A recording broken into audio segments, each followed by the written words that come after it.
Bonjour à toutes et à tous, Valentin Franc avec vous pour ce point de marché. Nous sommes vendredi 16 novembre 2018 et aujourd'hui le focus, on va dire majeur, même si ça ne devrait pas être source de grande volatilité, ce sera l'inflation en zone euro.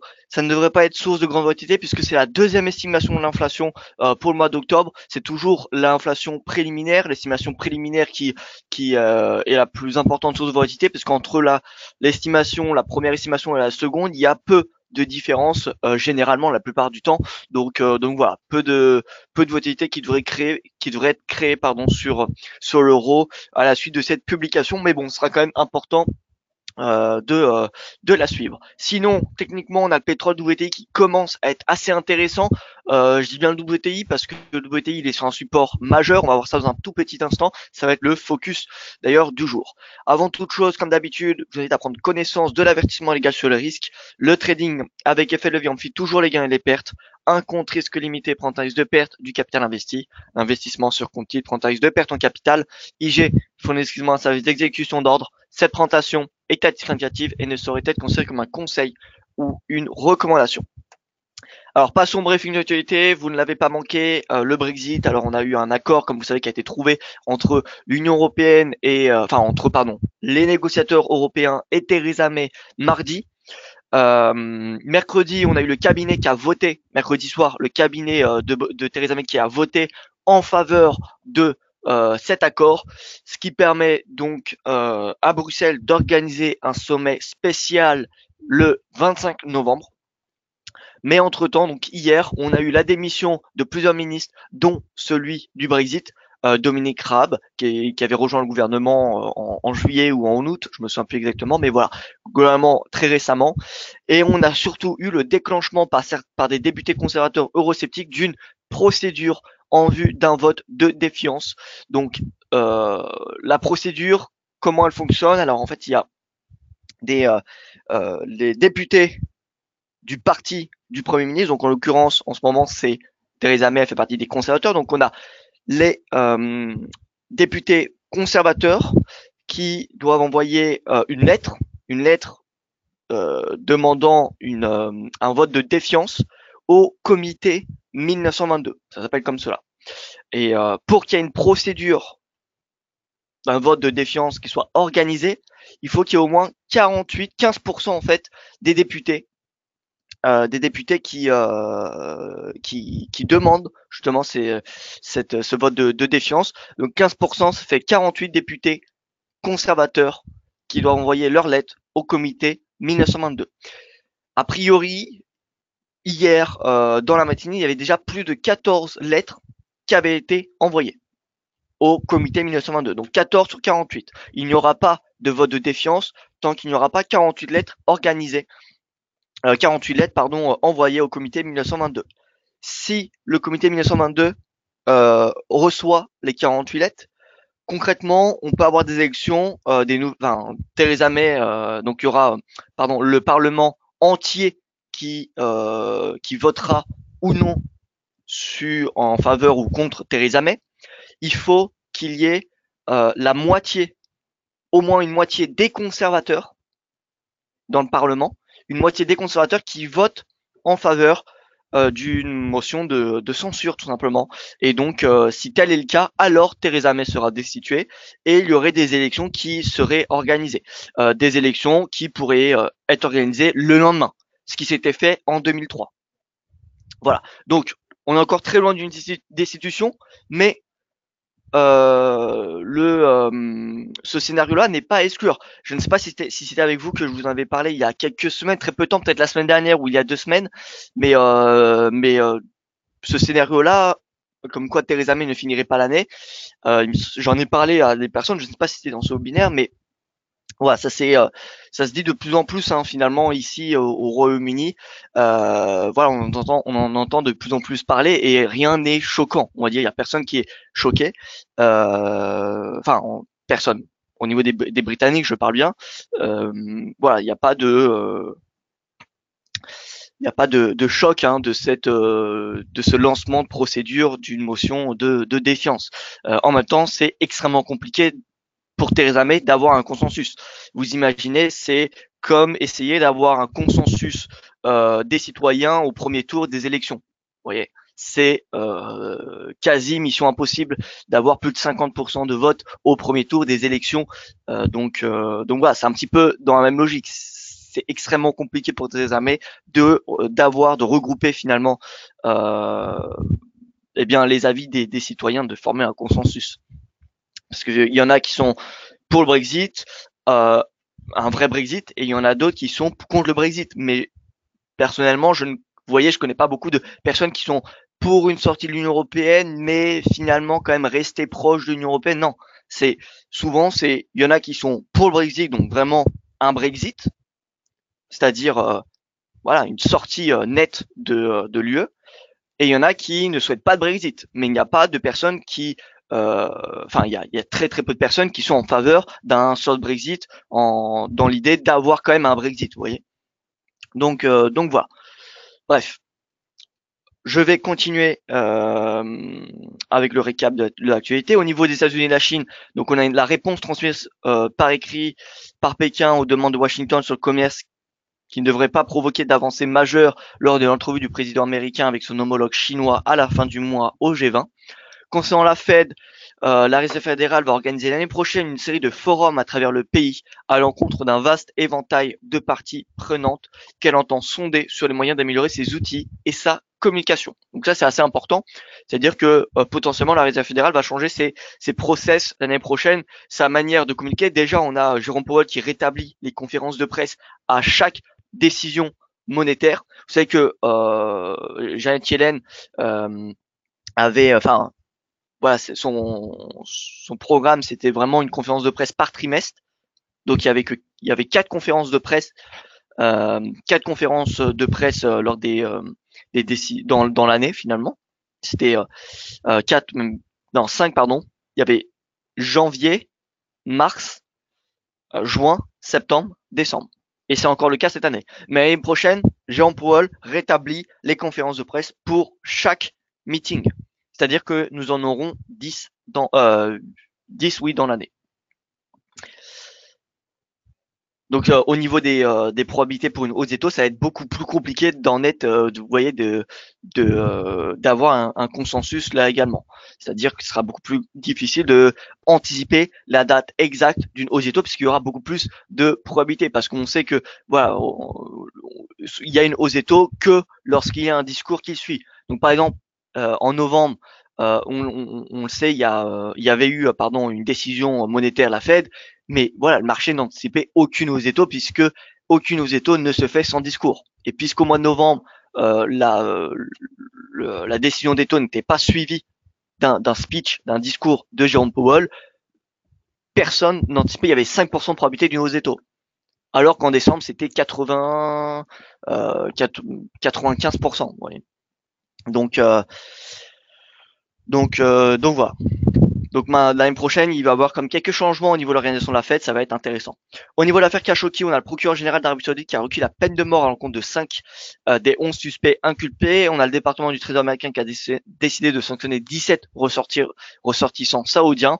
Et enfin, on a des sénateurs démocrates et républicains américains, bien évidemment, qui demandent le gel des ventes d'armes à Riyad. Donald Trump qui, bien évidemment, essaie de temporiser, puisque vous savez que l'année dernière, au printemps de l'année dernière, on a les États-Unis qui ont vendu, il me semble, pour 200 milliards de dollars d'armes à l'Arabie Saoudite, qui vendent, hein, c'est un contrat, donc voilà, pour 200 milliards de dollars, il me semble. C'est énorme, c'est le plus gros contrat d'armes au monde hein, qui a été conclu. Et donc voilà, donc bien évidemment, Donald Trump ne souhaite pas voir ce contrat s'éclipser. Au niveau de la Corée du Nord, nous avons Kim Jong-un qui a inspecté un site d'essai d'une arme stratégique ultra moderne, a rapporté vendredi à la télévision publique nord-coréenne.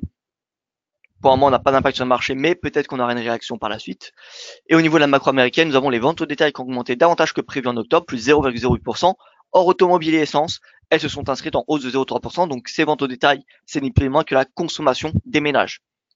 Voilà. Donc consommation corps qui augmente, consommation entre guillemets corps, les ventes au détail corps, c'est hors automobile et essence.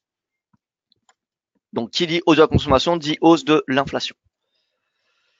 Au niveau des chiffres, alors hier on a eu un rebond des marchés actions, mercredi ça a été une journée particulièrement négative. Du coup jeudi, eh bien on a eu voilà une correction.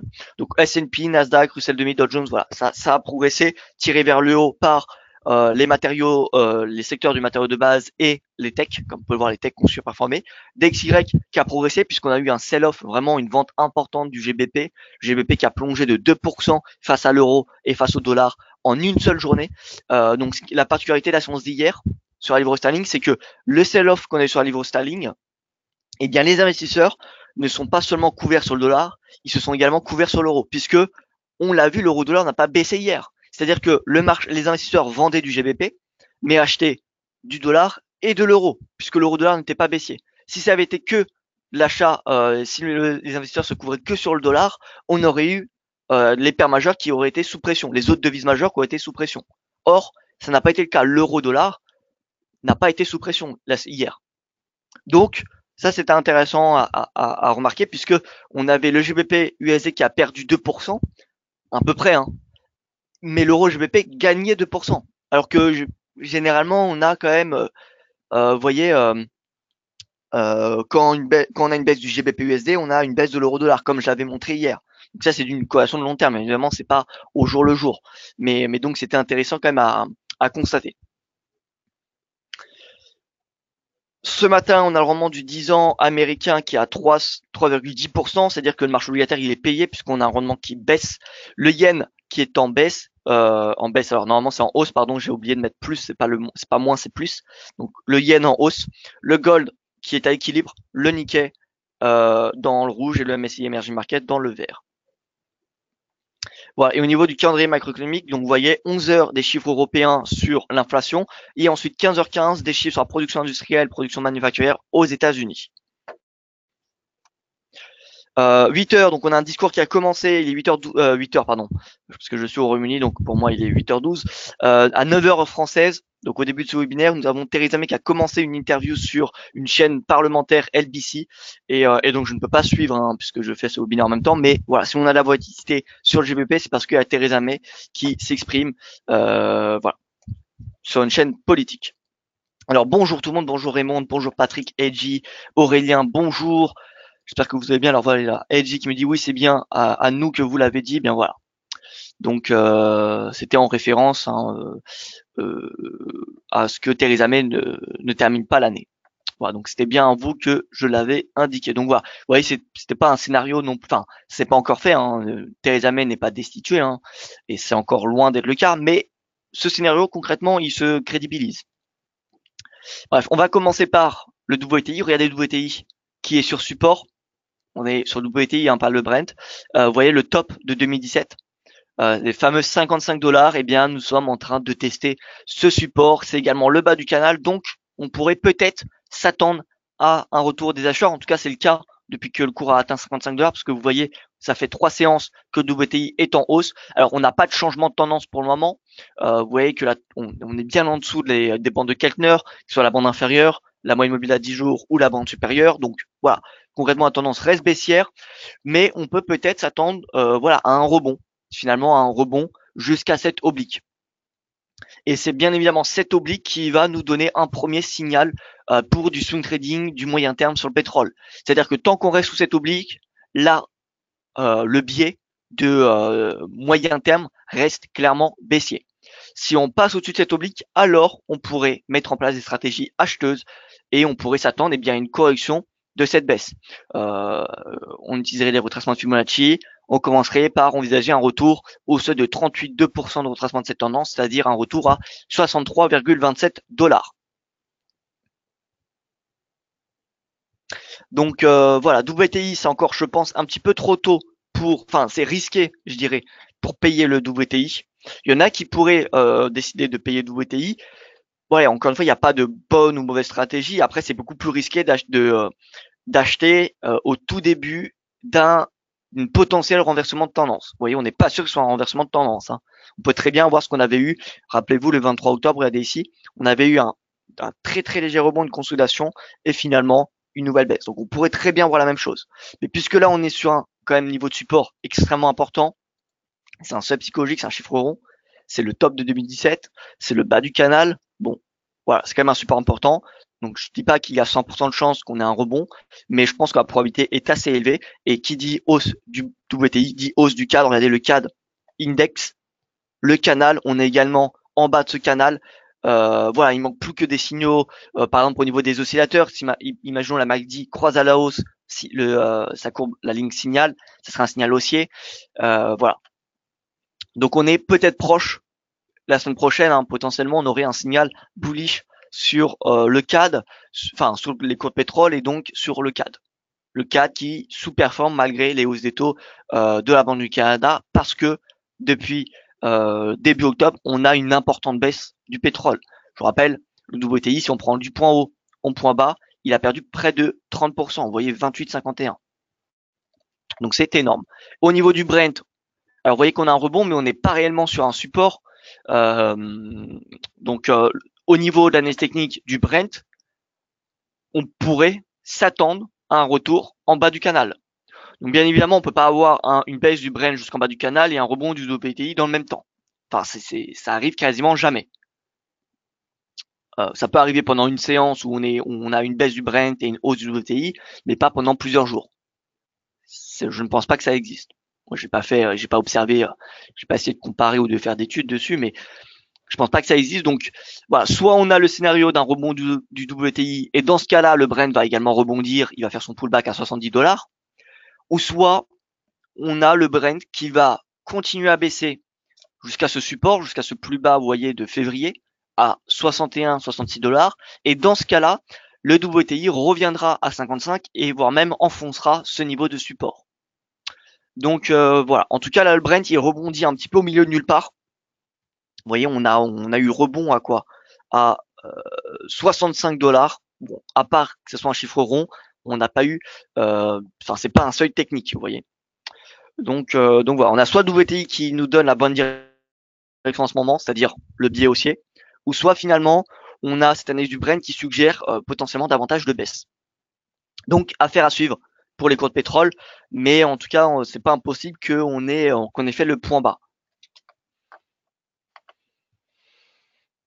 Bon, en tout cas, on peut voir que ce matin, le pétrole, c'est dans le vert, donc on peut s'attendre à ce que le CAD surperforme. D'ailleurs, si on regarde vous voyez, le FX, le CAD, alors il ne surperforme pas, mais bon, il est quand même en hausse par rapport au dollar.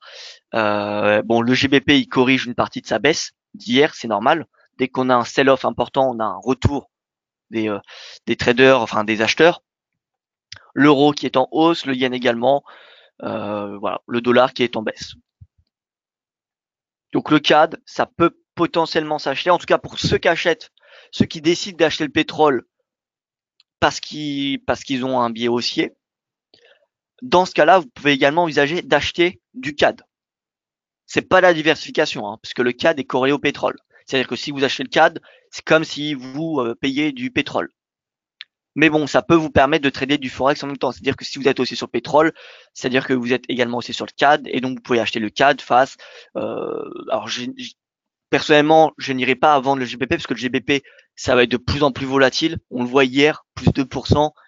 Peu importe la stratégie trading que vous aviez hier, que vous étiez à l'achat ou à la vente, personne ne pouvait anticiper ce qui s'est passé hier. Donc, pour ceux qui étaient à la vente, eh bien, ça a été sûrement une épreuve délicate. Pour ceux qui étaient à l'achat, eh bien, tant mieux pour vous, mais c'était de la chance. Voilà, c'est de la chance en tout cas d'avoir un mouvement aussi important. Donc le GBP, personnellement, je le mettrai de côté parce que là, la volatilité, elle n'est pas, comment dire, anticipable entre guillemets, c'est-à-dire que bien que vous ayez des signaux techniques, tout va dépendre à court terme des négociations du Brexit. On peut prendre plus 1, on peut prendre plus 2% sur le GBP, on peut en perdre 2% en une seule séance. Donc voilà, j'éviterai de trader le GBP à court terme. Donc le CAD, ça peut s'acheter si vous êtes aussi sur le pétrole face eh bien, des devises qui sont baissières. On vient faire un tour sur nos indices Forex. Alors oui, je commence par le Forex aujourd'hui, exceptionnellement. Je ferai les indices juste après. Donc le yen, bon, sur support, mais on n'a pas de signaux haussiers. Le NZD, c'est boule. Donc ça, ceux qui sont à l'achat sur NZD, vous pouvez encore garder, je dirais, vos stratégies longues. Pour ceux qui se posent la question, est-ce qu'il faut acheter le NZD maintenant? La réponse est non. On le voit, les oscillateurs sont extrêmement élevés. On a un momentum élevé, donc c'est pas le moment de rentrer à l'achat. En plus, d'un point de vue prix, on n'a pas de breakout. On n'a pas de breakout important. Donc là, le NZD, c'est pas le moment, c'est pas un bon timing pour entrer à l'achat sur le NZD. Par contre, on n'a pas de signaux baissiers. Donc pour ceux qui ont des stratégies d'achat sur le NZD actuellement, on peut encore s'attendre à un peu de hausse. Au niveau de l'AUD, eh bien regardez, on a eu un parfait des prises de bénéfices de l'AUD au contact de cette oblique. Donc là, on est sur l'AUD index. Donc quelques prises de bénéfices sur l'AUD index. On n'a pas de signaux baissiers sur les oscillateurs. Oui, on a une divergence comme vous voyez sur le RSI, mais on est encore très loin de casser ce support de momentum à 59 points. Donc l'AUD, rien d'inquiétant pour le moment. Et tout comme le NZD, c'est pas le moment de rentrer à l'achat. L'euro qui rebondit depuis, vous voyez, le début de semaine, on va dire depuis le 13 novembre, le point bas, mais on n'a pas de signaux haussiers, je dirais, majeurs. En 4 heures, vous voyez, on peut s'attendre à un rebond, on peut s'attendre à un rebond à court terme, mais de là à envisager un bull market, la réponse est non. La réponse est non. Par contre, voilà, anticiper un rebond à court terme, pourquoi pas? Si on a une clôture au-dessus de la bande de 4 heures, ça sera un signal positif. Au niveau du GBP, bon, je l'exclus, puisque le GBP, voilà, c'est beaucoup trop volatile, c'est incertain. L'analyse technique n'est pas possible sur le GBP pour le moment, puisque là, la volatilité, c'est que de l'émotion finalement, enfin c'est que émotionnel, ça peut partir d'une direction en une autre à la moindre minute. Donc GBP, je vais sauter cette analyse. Le CHF qui reste clairement baissier, regardez en daily, bon on arrive près de cette oblique baissière de haussière de très long terme. Donc rien ne nous dit qu'on aurait peut-être un rebond. Pour le moment, on n'a pas de signaux haussiers en 4 heures non plus. Donc le CHF, ça peut continuer à se vendre. Et le dollar qui arrive proche de ce canal baissier. Donc encore une fois, à très court terme, comme hier, le biais il est baissier puisque voilà, on n'a pas de signaux haussiers. Je dis bien à très court terme. Donc en intraday, voire en swing, ça peut se maintenir à la vente le dollar, mais faut garder à l'esprit que à moyen terme, regardez en daily, le dollar évolue dans un canal haussier. Tant qu'on est dans ce canal haussier, il n'y a pas de stratégie de vente de moyen ou de long terme sur le dollar USD. Et le CAD, bon, on l'a fait. Donc en clair, quelles devises sont baissières? Alors à très court terme, on peut vendre le dollar, le franc, et je dirais que c'est tout. Maintenant, à court terme, quelles devises peuvent s'acheter? Je dirais l'euro, puisque l'euro, regardez, on a quand même un petit rebond. On a un rebond en 4 heures, voilà. On a un rebond. Alors je ne dis pas encore une fois qu'on va avoir un bull market, que l'euro dollar va revenir à 1,17, hein, mais on va le voir dans un petit instant l'analyse de l'euro dollar. Je pense qu'on a un potentiel aussi à court terme. Et aux devises, eh bien le CAD, si bien évidemment vous êtes aussi sur le pétrole, faut que votre analyse soit en cohérence. C'est-à-dire que vous pouvez pas être bearish CAD, bullish pétrole. Ou alors ça veut dire que vous anticipez une dégradation nette de l'économie canadienne. Pour le moment, on n'a pas de chiffre macro canadien qui vient suggérer un ralentissement de l'économie. Donc le CAD, voilà, c'est totalement corrélé au pétrole à court terme. Donc si vous êtes haussier sur le pétrole, vous êtes haussier sur le CAD. Si vous êtes baissier sur le CAD, vous êtes baissier sur le pétrole.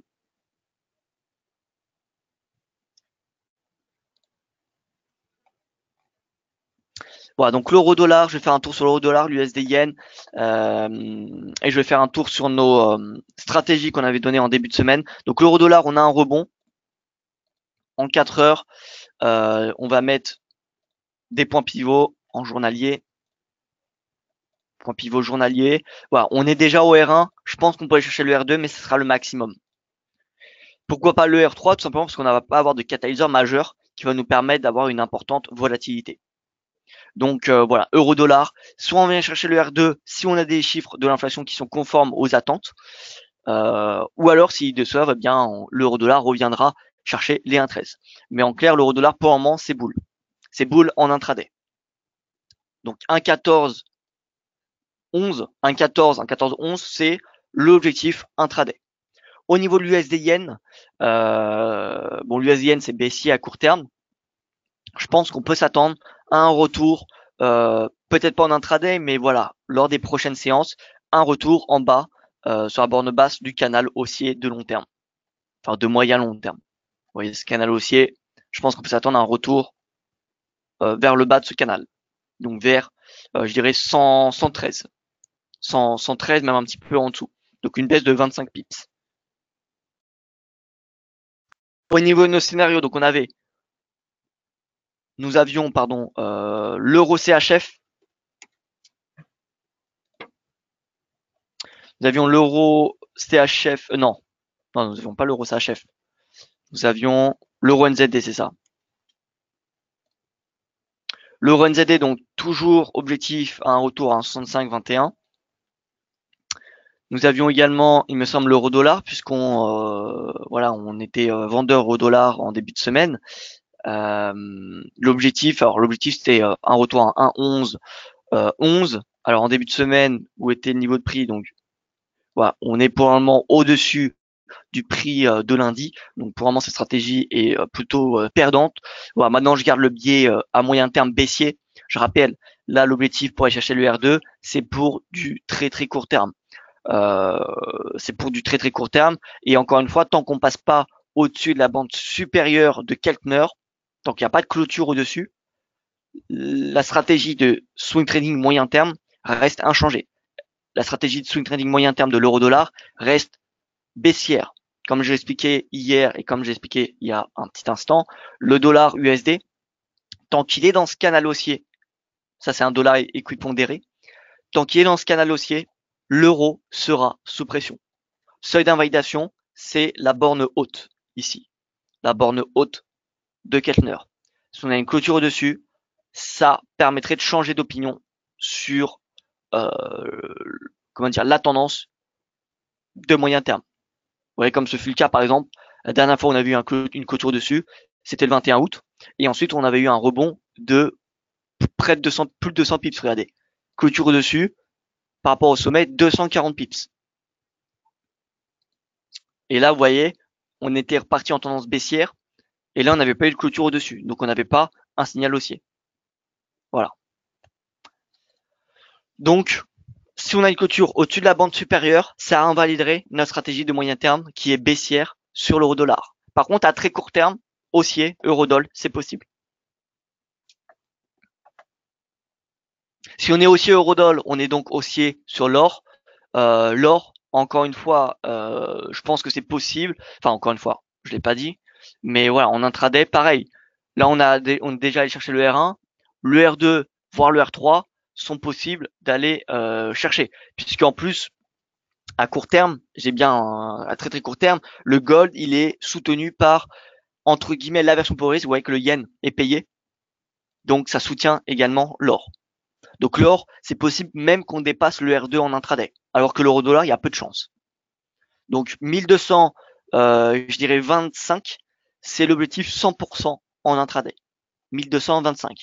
Maintenant voilà, tout comme l'euro-dollar, tant qu'on n'a pas de clôture au-dessus de la bande supérieure de Keltner, il n'est techniquement pas possible, vraiment à mon sens, de payer le gold.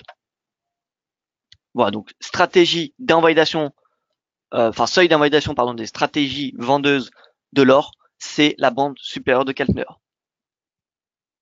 Yen et gold sont corrélés. Alors ils sont pas corrélés à 100%, il n'y a pas une corrélation, on va dire, qui est exploitable en termes de trading. Enfin, je pense pas. En tout cas, je la connais pas. Il y a bien évidemment, à mon avis, des formules mathématiques qui permettent, voilà, de faire de l'arbitrage un petit peu entre le yen et le gold. Il y a un tas de choses sur les marchés financiers, c'est impossible de tout connaître. Toutes les stratégies de trading, il y en a à l'infini potentiellement. Une stratégie de trading, c'est un peu comme la peinture, vous voyez, vous mettez ce que vous voulez dedans. Donc voilà. Yen et gold sont corrélés, donc en fait, il y a ce degré d'aversion pour risque.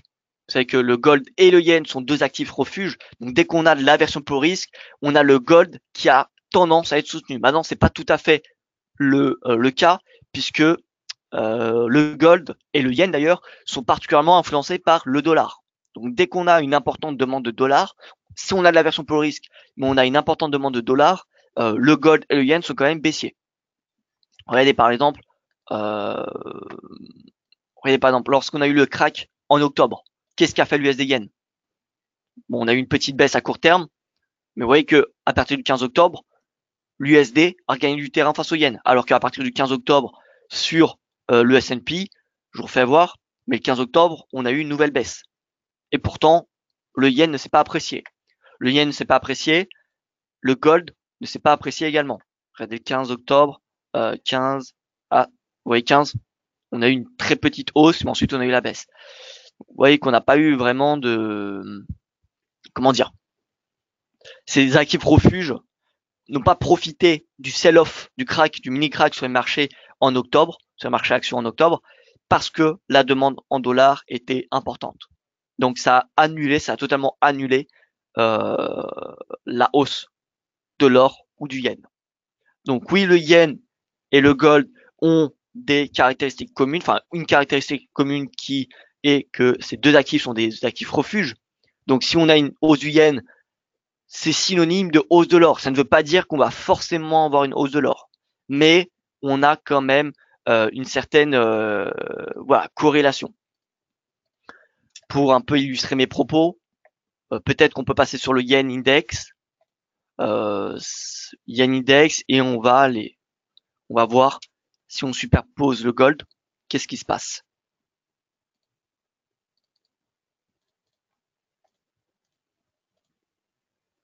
Regardez un petit peu, bon, il y a quelque chose, mais pas suffisant pour trader la corrélation. Si on doit mettre une valeur sur cette corrélation, eh bien on va utiliser l'indicateur coefficient de corrélation. Et donc on va mettre le yen index avec le gold. Alors peut-être que si on met l'USD yen, ça va changer. USD yen. Ah, quand même, vous voyez, corrélation assez négative. Ce qui est normal, hein, puisque là on est USD yen. Et ici, sur le gold c'est XAU USD. Donc si on fait plutôt yen USD qui est l'inverse hein, de l'USD yen USD, la corrélation est positive. Donc voilà, le yen, le gold, corrélation quand même assez positive finalement. Pas le yen index, ce qui est en fait logique puisque dans le yen index, il y a un peu toutes les, vous voyez, toutes les devises, il y a de l'euro, il y a du CAD, etc. Alors que dans le gold, le XAU USD, il y a que l'USD. Donc du coup, faut pas comparer les choux et les carottes. Faut donc comparer avec le même dénominateur. Et donc le même dénominateur, c'est le dollar. Yen USD, XAU USD. Voilà, donc corrélation positive entre les deux. Ce qui nous indique que voilà, cette information est particulièrement intéressante pour les traders de moyen long terme, pas en intraday, parce qu'en intraday, on peut très bien, regardez, avoir, alors je pense, hein, de toute façon, je vais pas m'avancer, mais on a quand même une corrélation en intraday. Bon, vous voyez, par contre, il y a des moments où il n'y a plus de corrélation. Alors, du coup, je vais remettre. Voilà, en horaire, la corrélation, bon, vous voyez, elle est un petit peu moins forte. Elle est à 67% actuellement sur 200 heures. Et vous voyez qu'elle fluctue beaucoup plus. Mais on a quand même une corrélation positive qui est dominante. Voilà. Maintenant, elle est quand même un petit peu moins propre qu'en daily. En daily, vous voyez, c'est indiscutablement finalement positif. Et le minimum, ça a été en janvier 2018, 0,44. Voilà. Maintenant, on le voit hein, sur du très long terme, peut-être 90% du temps, la corrélation est au-dessus de 50. Donc voilà. Le mot de la fin sur la corrélation gold et yen, c'est qu'ils sont corrélés positivement. Donc si on a une hausse de l'or, enfin si on a une hausse du yen, on a une hausse de l'or. Donc ça peut être intéressant de surveiller l'USD yen. Si on a l'USD yen qui est baissier, c'est synonyme de hausse pour l'or. Et le mieux, c'est si on a une baisse de l'USD yen, une hausse de l'euro dollar, là c'est parfait pour la hausse de l'or. Parce que qui dit hausse de l'euro dollar dit forte baisse de la demande de dollars.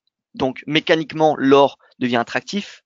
Et en plus de cela, on a le yen qui progresse. Le yen qui progresse.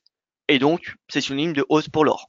Ça, c'est l'idéal. Là, par exemple, ce qu'on a ce matin, la hausse de l'euro, ce qui veut dire que le marché achète de l'euro, vend du dollar. Et on a l'USD yen qui baisse. Là, c'est parfait. C'est parfait pour l'or. C'est pour ça qu'on va probablement aller chercher le R2. Le R3, pardon.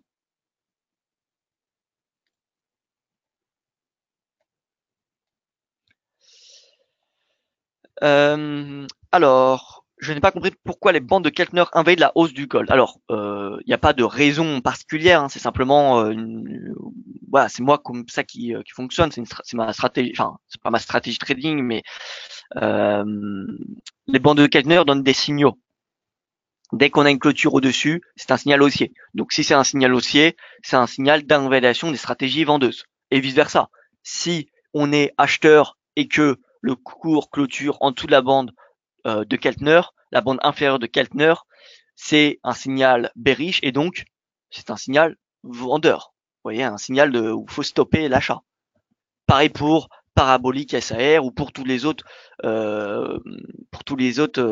indicateurs finalement. Si vous avez un signal qui est à l'opposé, enfin opposé à à votre position, si vous êtes acheteur et que vous avez des signaux baissiers, vous n'allez pas continuer d'être acheteur, vous allez invalider votre stratégie. Vous voyez. Donc c'est pareil. Il n'y a pas de raison particulière qui dit que la bande de Keltner invalide. Ça donne des signaux, mais si on a un signaux inverse à notre stratégie, eh bien on invalide la stratégie.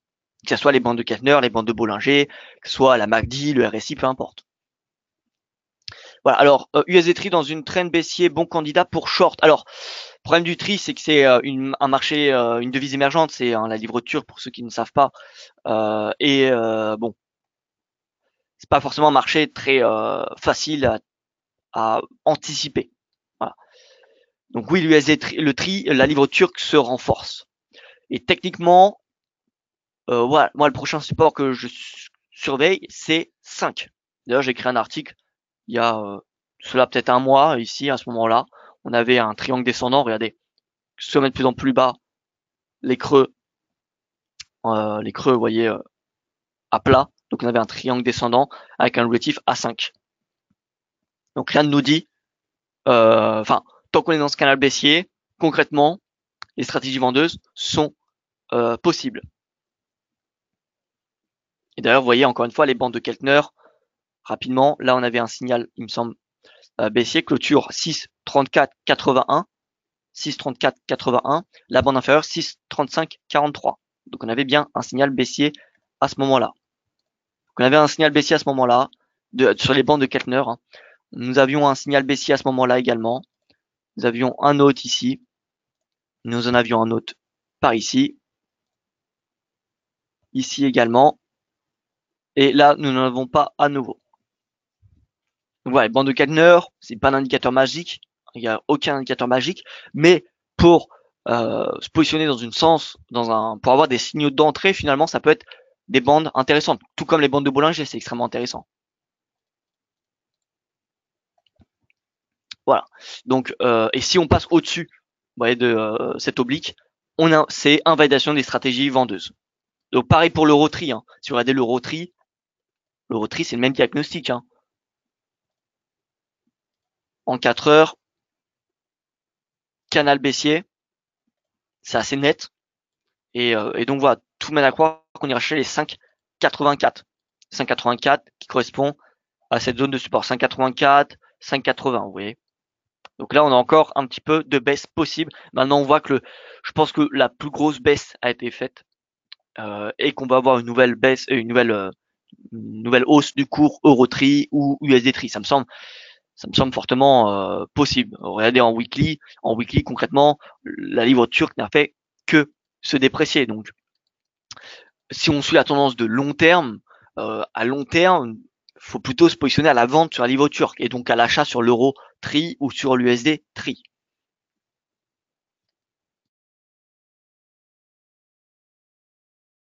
Voilà, alors je vais passer au marché action parce que j'ai quand même des questions et je les ai pas faites. Et j'ai des questions sur l'économie qui arrivent, c'est très intéressant. Hein. J'aime beaucoup quand vous me posez des questions sur, quand vous me posez des questions, quand on discute un petit peu de ce qui se passe. Voilà, bonjour, à une époque on disait qu'il fallait acheter de l'or pour se couvrir d'une baisse éventuelle du marché action. Est-ce valable? Eh bien écoutez, on va voir ça dans un petit instant. Je vais commencer sur les indices parce que je sais qu'il y a il y a des personnes qui attendent là les indices. Exceptionnellement, je les ai pas commencé ce matin. Parce que voilà, le focus c'était le pétrole. C'était le pétrole. Donc hier, qu'est-ce qu'on a eu sur les marchés actions? Je le rappelle, on a eu un rebond à Wall Street tiré vers le haut par le secteur tech. Il faut dire qu'en même temps, mercredi, le marché action américain a fortement chuté à cause des techs. Donc c'est normal qu'on ait, vous voyez, que ça compense finalement. Souvent, c'est pas tout le temps le cas, hein, mais souvent, quand on a une séance très négative, on a ensuite une séance très positive. Regardez le pound. Est-ce que on a un facteur qui justifie un rebond du pound ce matin? Est-ce qu'il y a quelque chose qui a fondamentalement changé sur le GBP depuis hier soir? Non, il n'y a rien du tout. Pourtant, le GBP surperforme. Pourquoi? Tout simplement parce qu'on a un rachat de position. Hier, c'était la panique. Et ce matin, on a, je dirais, la logique qui reprend le dessus. Et une baisse de 2% en une seule séance. Alors, c'est un jugement, hein, que je fais, mais c'est potentiellement pas, c'est pour moi une réaction émotionnelle. Et l'émotion n'est pas quelque chose de rationnel. Donc voilà. Donc forcément, on a une réaction qui redevient logique et un rachat de position sur le GBP. Je dis pas que le GBP est voué à être dans une tendance haussière, mais une baisse de 2% en une seule séance, j'appelle ça de la panique, surtout sur une devise. Une devise 2%, c'est énorme. Voilà, donc forcément, on a un rachat de position. Et ça, c'est valable également sur les marchés actions. C'est-à-dire que si on a un important sell-off, la plupart du temps, on a un rebond par la suite. C'est comme ça, c'est un peu mécanique. Alors, tout ça pour dire qu'au niveau du CAC, le CAC se maintient au-dessus des 5056 points. Vous voyez qu'on avait percé en intraday, mais finalement, pour le moment, les 5056 sont maintenus en prix de clôture. Donc ça, c'est une information importante. Par contre, en horaire, voilà, depuis le début de la semaine, on est vraiment en baisse. Enfin, vraiment. C'est pas non plus catastrophique. Mais regardez le CAC. Lundi, voilà, lundi, début de semaine, on est globalement, c'est assez volatile, mais on est globalement en baisse. C'est assez compliqué à trader le CAC, je pense, à court terme, puisqu'on a beaucoup, vous voyez, de va-et-vient. Donc, c'est pas forcément facile à trader le CAC 40 sur de l'intraday. Donc c'est qui tout double. Honnêtement, les marchés actions, par quoi ils sont influencés en intraday? Un, le budget italien. Deux, le Brexit. Voilà. Donc le CAC, DAX, Eurostock, ça va être assez compliqué. C'est pour ça qu'en swing trading, tant qu'on n'a pas de clôture en dessous des 5056 et en dessous de la bande inférieure de Keltner, il n'y a pas de raison de shorter le CAC jusqu'à ses récents plus bas à 4900 points. Tant qu'on est au-dessus de la bande inférieure de Keltner ou des 5056 points, je dirais qu'il y a plus de potentiel haussier. Au niveau du DAX, c'est pareil. Sauf que le DAX, vous voyez, lui, il est comprimé. Ce qui est important à retenir sur le DAX, c'est qu'il est comprimé dans un triangle qui correspond à la ligne de coup de l'ETE, que je vais vous faire voir dans un petit instant, et la borne basse d'un canal. Je me mets en weekly, vous allez beaucoup mieux comprendre. L'oblique support, 2011, crise de la dette européenne. 2015, on étend cet oblique, on est dessus. Et là, on a l'ETE, la ligne de coup. Donc là, on est dans une zone assez neutre, finalement, sur du moyen terme.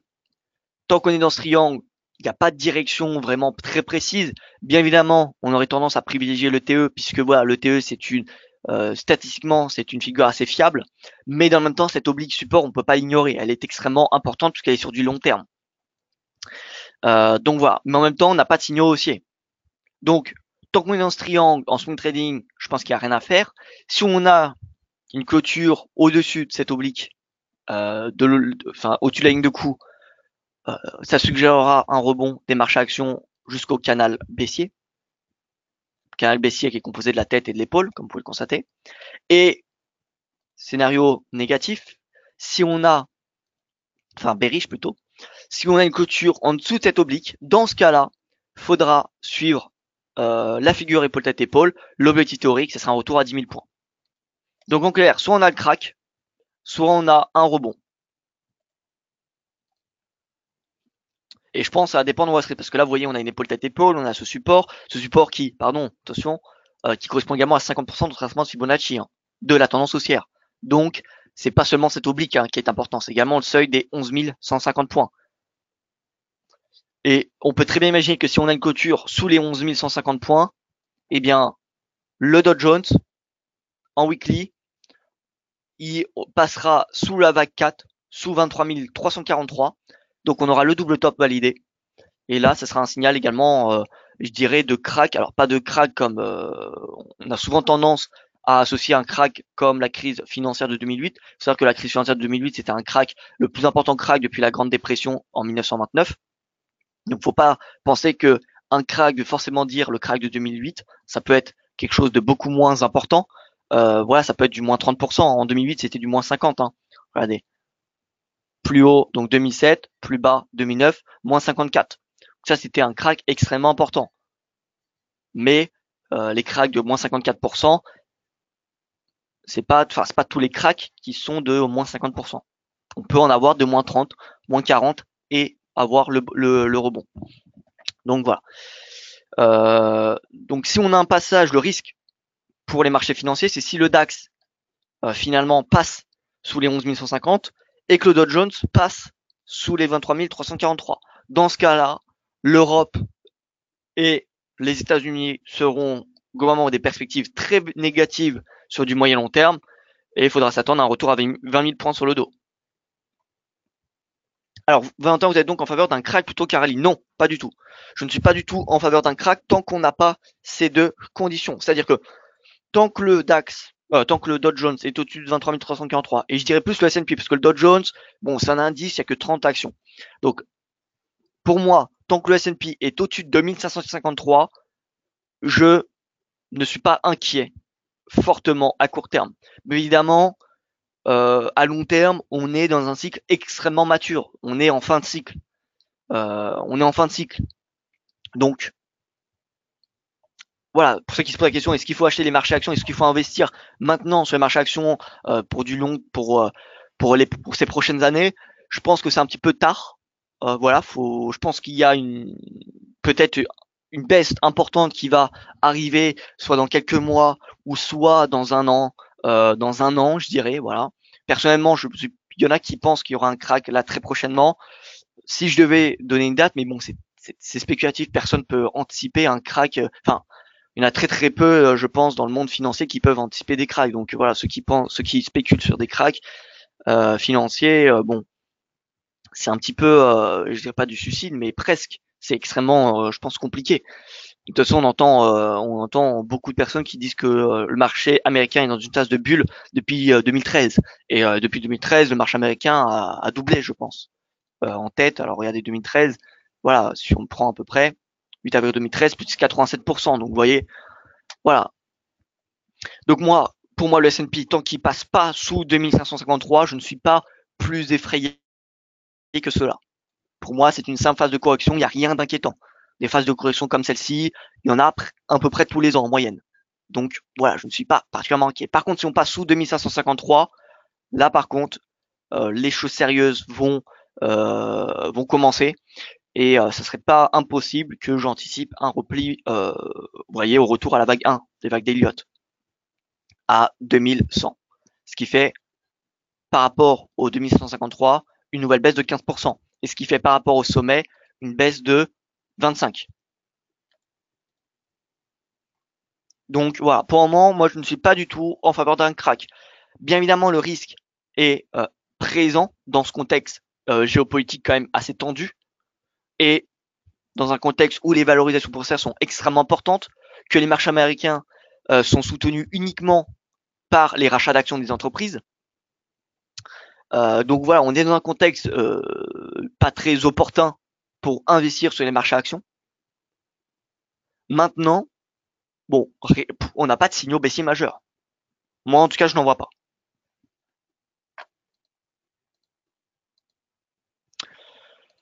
Donc voilà, en intraday CAC, DAX, Eurostock, ça va être assez volatile. Donc je vais pas m'exprimer sur de l'intraday. Le DAX, vous m'avez compris. Je pense que voilà, en swing, en day trading, je pense que voilà, trader ce triangle, c'est possible. Donc entre cette oblique entre ces deux obliques, voilà, c'est possible d'acheter le support, vendre la résistance. Si on a une clôture au-dessus, en hebdomadaire, ça sera un signal positif jusqu'en haut du canal. Et à l'inverse, si on a une clôture en dessous des 11 150, ça sera un signal baissier, direction 10 000 points. Voilà, tout simplement. Et regardez le S&P qui a réintégré hier ce plus bas, c'est 2709. Donc voilà, signal positif.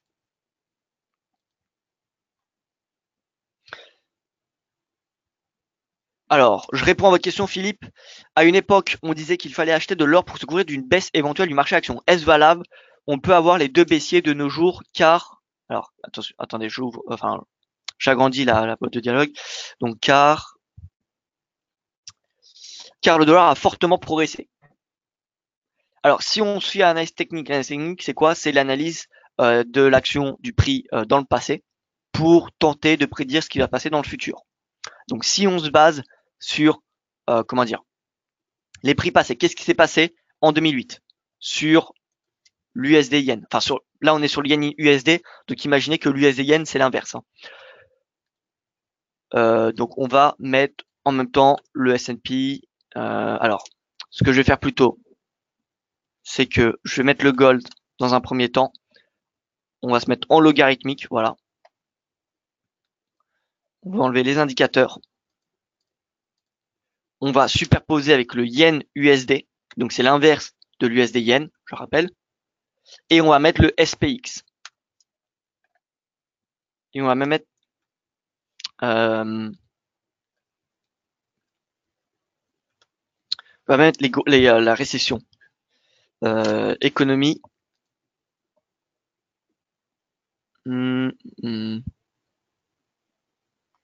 Alors, Fred Saint-Louis, pour ceux qui ne connaissent pas, c'est un site américain de la fête de Saint-Louis, où il y a vraiment énormément de choses à regarder. Par exemple, si vous voulez voir le PIB américain, eh bien vous l'avez ici. Voilà, croissance américaine. Donc là, ce que je vais chercher, c'est période de récession.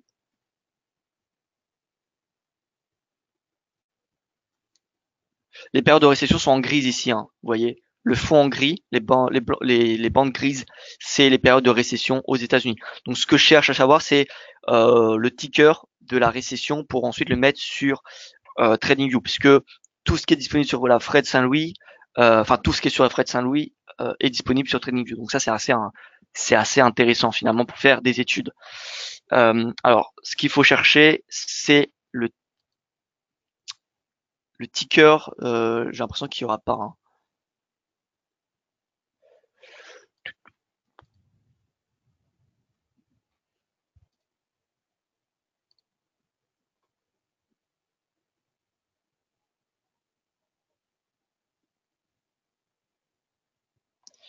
Donc non, il y aura pas. Bon, on va mettre le S&P au lieu des récessions, c'est pas grave. Donc jaune, nous avons le gold. S&P que nous allons mettre en noir et on va en noir, oui. Et nous allons mettre le yen en orange. Plutôt en rouge, comme ça va bien se démarquer. Voilà, donc le top, bulle tech, éclatement de la bulle technologique. Le bottom. Non, pas la bulle tech ici, pardon, c'est la crise financière 2008. Ici, c'est la bulle tech. Le bottom. Donc là, vous voyez que le gold, à ce moment-là, lors de la bulle tech, eh bien, le gold n'a pas du tout servi d'actif refuge. Le dollar yen, le yen, pardon, le yen c'est un petit peu apprécié. Ça a pris un peu de temps, ça a pris, vous voyez, le point haut de la bulle tech c'était en août 2000, le temps que le marché réalise que c'était le point haut et que du coup, voilà, on a eu suffisamment de baisse pour dire que c'était l'éclatement de la bulle et ensuite qu'on a eu la panique. Ça a pris quelques temps et c'est finalement en mars 2001, donc août à mars, ça fait de tête 8 mois, 8-9 mois pour réaliser que voilà, c'était l'éclatement de la bulle technologique, le marché qui a payé du yen. Mais il n'a pas vraiment acheté de gold. Alors un petit peu, mais vous voyez qu'il a rapidement vendu. Donc le gold, si on va faire le bilan à l'éclatement de la bulle tech, n'a pas profité de, de cette aversion pour risque. Par contre, le yen en a profité. Crise financière provoquée par les subprimes, le yen en hausse, le gold en hausse. Donc vous voyez que là pour le moment, bon, on n'a pas suffisamment d'historique pour comment dire,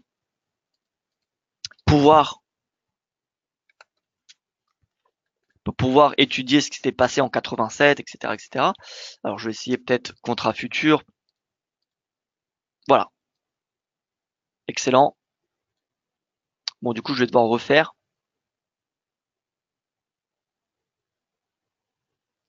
Voilà, S&P, là, c'était l'éclatement de la bulle, enfin, choc pétrolier 87, point bas. Le yen qui s'appréciait, le gold également. Et on l'a vu ensuite par la suite, hein, la bulle tech, etc. Ouais, donc bulle tech, le gold n'en avait pas profité, subprime, enfin financière en avait profité. Donc en tout cas, le yen semblerait être beaucoup plus refuge que le gold. Maintenant, est-ce que ça va changer lors du prochain crack? Parce qu'il y en aura un, faut pas. Voilà, c'est des cycles hein, en finance. Il y a toujours des corrections hein, importantes. Ça arrive. Voilà, il y a des cycles dans les marchés financiers. Euh, donc, le yen, en tout cas, semble être un actif beaucoup plus refuge que le gold en période de crack, puisque vous voyez que, bon, en ce moment, on n'a que 3 données passées, hein, mais alors, sinon, peut-être sur la Fed Saint-Louis, on a beaucoup plus d'historique, peut-être. Ah non, le S&P sur la Fed Saint-Louis, il me semble que c'est que depuis 2000, on n'a pas tout, hein, maximum. Sur la Fed Saint-Louis, vous voyez qu'on a, sur la Fed Saint-Louis, le S&P, on a que les données depuis, ouais, 2008. Donc, c'est pas suffisant pour analyser ce qui s'était passé. Alors, peut-être au niveau du gold,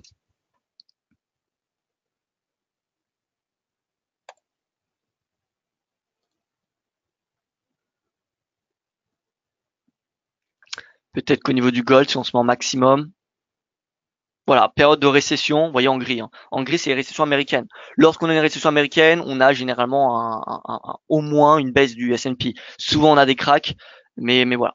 Donc, récession américaine. Bon, ici, c'était en, rappelez-vous, 2008, donc on l'a fait. La bulle tech, on l'a fait. La récession arrive souvent après le début de la baisse du S&P. Hein. Le S&P, c'est souvent un indicateur leader, justement. Dès qu'on a une baisse importante du S&P, ça prédit, enfin, ça présage d'une récession américaine. Donc 90, voilà, le gold n'avait pas profité de la récession. Pareil en 80, vous voyez 82. Vous voyez, donc du coup le gold me semble beaucoup moins incertain que le yen dans les périodes de crack. Alors je reviens, pardon, avis sur Valorec. Valorec. Alors moi, vous savez que les actions, je peux faire l'analyse technique. Maintenant, je ne suis pas du tout l'analyse fondamentale des actions. Donc je vais vous faire simplement une analyse technique. Valorec. Valorec. Je vais commencer, comme vous le savez, par mettre un canal de Donchian, mensuel, 12 périodes, pour voir un petit peu où sont les niveaux de support de résistance.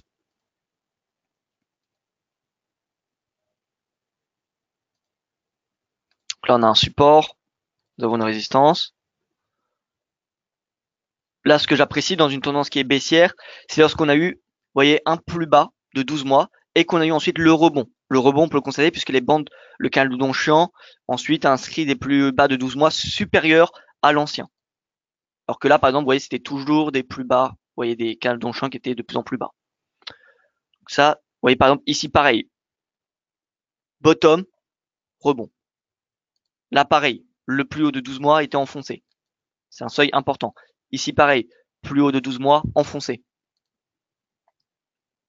Bon, là, on va pas revenir à ce niveau de prix. Enfin, en tout cas, c'est pas demain. Voilà, donc en mensuel, ça donne cela. Si on se met en weekly, est-ce qu'on a quelque chose d'un peu plus intéressant? Alors en weekly, on va se mettre sur 26 périodes. 26, c'est 6 mois. 26, et on va différencier avec un bleu un petit peu plus clair. Donc, Valorec. Voilà, bon là, c'est clair, on avait un range. Hein. Ici, on a un support.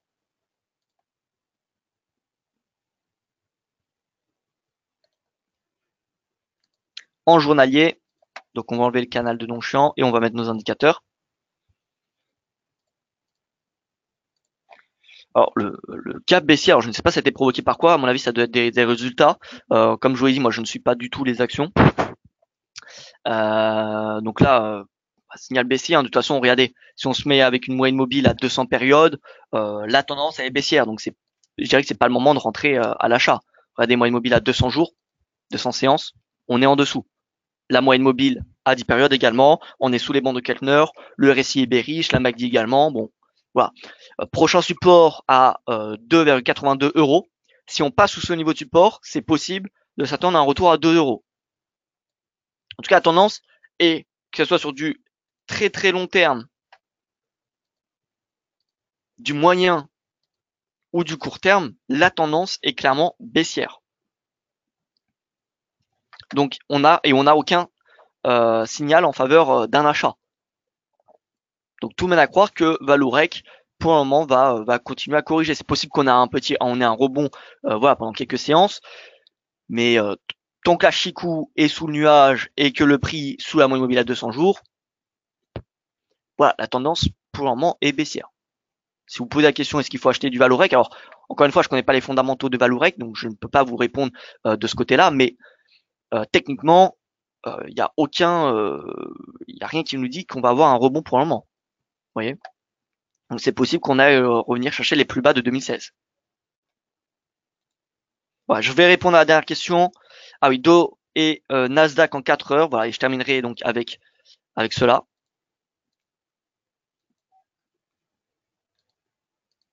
Dow et Nasdaq en 4 heures. Vous voyez les futurs américains qui sont plutôt dans le rouge. On a le S&P qui arrive à se maintenir, mais les techs qui sont dans le rouge. Donc en 4 heures, alors le Nasdaq, chandelier haussier, on reste plutôt en faveur d'une baisse puisque vous voyez, on est au-dessus de la moyenne mobile à 200 périodes et vous commencez à savoir, mais on est sous la bande supérieure de Keltner, donc on n'a pas de signaux en faveur d'un achat. Ouais, là à la rigueur on avait eu un signal d'achat puisqu'on avait clôturé, enfin c'était un gap, on avait clôturé au-dessus de la bande supérieure, donc à la rigueur, bon, on avait un signal d'entrée.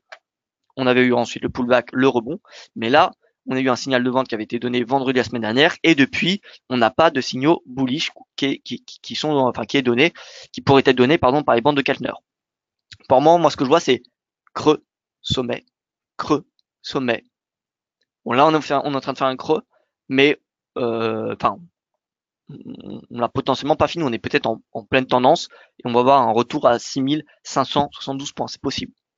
Là, on a un rachat de position, c'est normal, on a un rebond, puisque vous voyez, au niveau des prix de clôture, au niveau des prix de clôture, on est quand même, je dirais, au plus bas, au récent plus bas, vous voyez. Mais en soi, on n'a pas de signaux haussiers, ni sur du 4 heures, ni sur du journalier, sur le Nasdaq. Au niveau du Dow, pareil, on a même eu, vous voyez, mercredi dernier, mercredi il y a 2 jours, une clôture sous la bande inférieure de Keltner. C'est un signal extrêmement,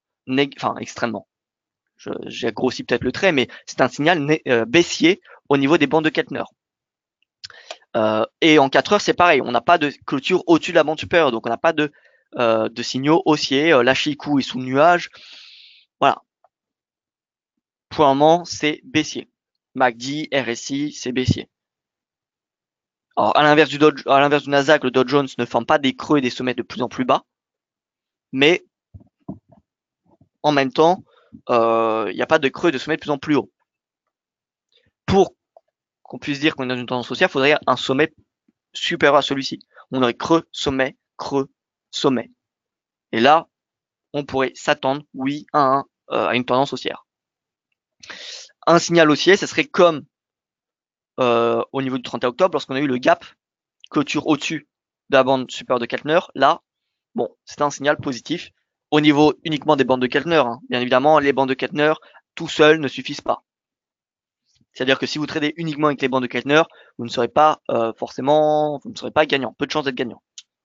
Il faut un système de trading. Mais voilà, au niveau des points d'entrée donnés par les bandes de Keltner, pour le moment, il n'y en a pas. Voilà, donc plutôt sentiment neutre sur les marchés, on va dire américains. En swing trading, pour moi, on n'a aucun signal en faveur d'une hausse. On est plutôt même baissier, puisque vous voyez, le prix est sous la bande inférieure de Keltner. En intraday, bon, on a un rebond. Si on se met en horaire, on a probablement un signal haussier. Vous voyez, on va en avoir un. Donc en intraday, on va peut-être avoir un rebond. Mais en swing, on est baissier. Donc voilà.